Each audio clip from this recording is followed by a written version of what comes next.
Hey Washington and welcome back to my channel. So in today's video we will share with you guys our weekly maintenance, and without further ado I'll just pan this camera around and take you guys through do.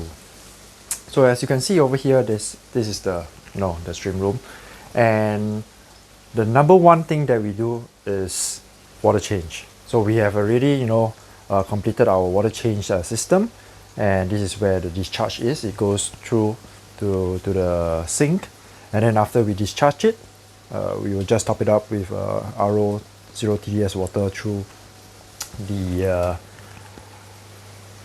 RO unit over there. Actually we use DI, and what is interesting over here, you can actually see that we have actually been doing some tests and for quite some time.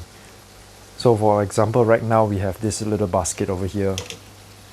This basket actually holds about 700 to 800 grams of soil, and this basket actually hangs right here, right next to it.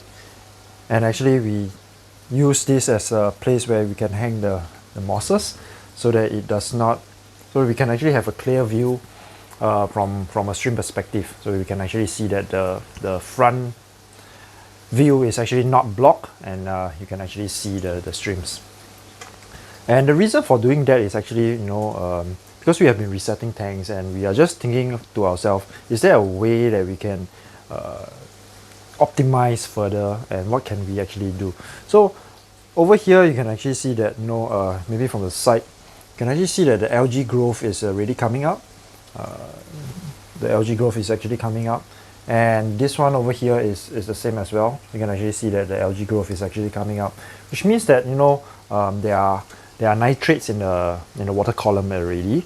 And what we're gonna do, we're not gonna leave the tank bare, of course. We're gonna start putting in like normal gravel, inert gravel, so that we can actually see better in terms of photography, or even doing videos. Because right now over here you can actually see that it's not as nice as compared to, for example, this tank over here. And we really want to make it nicer, but we will not be using a black in that sense. Probably something lighter gray or lighter brown, more natural lighter color. We do not need to use the gravel as a buffer, because we already have a buffer from that soil, active soil over there already. So we do not need a buffering soil. We can choose any types of inert soil. So if you guys have any good comments in terms of the contrast, definitely we will take a look at it as well. Because as you can see, some of the dark streams over here, the dark reds, you cannot really tell the difference. There's not much of a contrast. And over here you can see that we have already prepared few tanks that are all empty, in the sense that they do not have gravel or soil. All the active soil is in the basket over there. You can actually see it's all in the basket. So for this one, these are fairly new. You can actually see that the tank is still very clean. However, over time this tank will mature up, and then it will be good to go. Oh yes, another thing is that I have installed the different uplift for the canvey. So we had the attachment, and that is done already. And we have relocate some of these positions to have this filter on the right side, and the co-op filter will be on the left side. So I'm just gonna move this around. As you can see, this is also another tank that we have prepared, and this is another tank that we have prepared as well. So these few tanks are all done, and this is also done. You can actually see that this one over here is the canvey filter with the new attachment, and then we have the co-op filter. You can actually see that having both, and why do I actually have both of them instead of using one, is that having both actually for these big tanks, I think it is fairly important.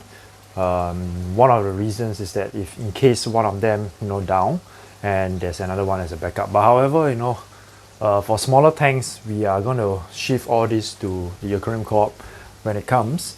And yeah, so these are some of the routine things that we often do. After the water change, we do remineralizer. So we actually have remineralizer over here, so we actually now have our own remineralizer, our own salt that we use, because we do have a lot of tanks, and we really need to use a lot of salt in that sense. Hence, we did a lot of R&D to make sure that it's viable. So you can actually see that there's some streams, and you can see on the front of the glass there's a lot of copy pots. I think these are great signs of the tank maturity. You can actually see that we have some of the balls over here. And as we move over to the next side, yeah, it's the same thing. Like this tank, we have the canvy on the right side and then the co-op on the left side. So we have kind of like shift the entire setup. So that's done. So all the right side will be the canvy filters, and then on the left side will be the co-op filters in the future. So that's the whole idea as well. So then this tank is the same, it's left bare, but however this tank have the basket. I think what we're going to do is that for the bigger tanks we're going to put 2 baskets, so that when we want to do a reset we can actually change one.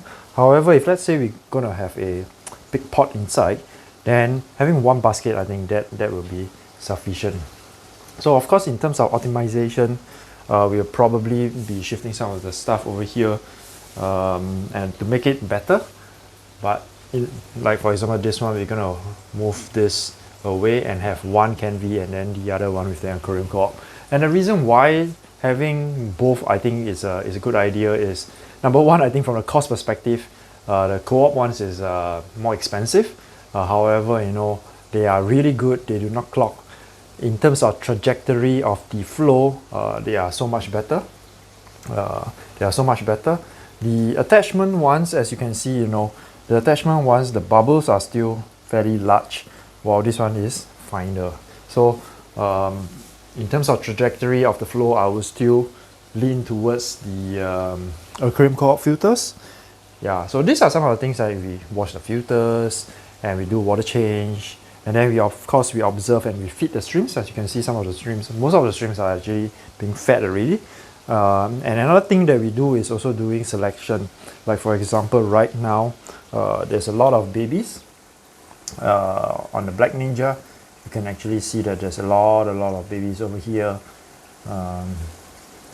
In the front of the tank, you can actually see lots of babies, and that is where I do a lot of selection of the babies out, and to make sure that they are in the right tank. And of course, moving streams around, we'll be moving streams around, and we also did one selection over here. We took out some of the babies and we put it over here. And then now we have 2 tanks of red center. We are trying to do some selection. And over here we have some deep blue boats. So this deep blue boats, as you can see, is very dark against the dark substrate. So that is something that we probably want to move them to a slightly lighter, more contrasting substrate, so that we can actually see them better. Like, we can start, maybe they will move into here, and then we're gonna free up this tank space. Yeah, so I think these are some of the things that we often do. We also check, individually how the streams are doing, and what are some of the things that needs to be moved around, and then washing the filters for some of them, feeding them. I think these are some of the very common weekly maintenance that we often do. And other than that, I think there's not much that needs to be done other than taking more photos, more pictures, and then sharing with people, and of course chatting with all the breeders around the world. I think that's something that in a weekly basis, that's something that we often do. Just gonna just show one of the tanks. I'm not sure if you can focus. They're just some normal red tigers. We're just doing some, just putting some orange eye in there, and then we're gonna see what's the outcome. It's just some fun projects. So a lot of these tanks, the smaller tanks, are just project tanks that we often do with different types of streams. And the bigger tanks are mostly grow up. Like for example, this one over here, we just shift some of the streams over. Some of the streams over here. They may not look a lot right now, but however, as they grow big and they start to breed, I think they will start to look to have quite a lot of streams. Yep, over here we also move these streams around. This is the looks like the yellow King Kong type of stream, and these are some of the grow outs of the red dragon. So these are some of the grow out, and of course my one and only Neocaridina tank that we have. Yeah, so basically, these are some of the things that we often do. So a lot of big tanks that we use for grow up. So inside there may be only a few streams. However, over time, as they start to breed more and more, we're gonna like shift them and keep shifting them to make it to let them grow up faster and better. So over here we have some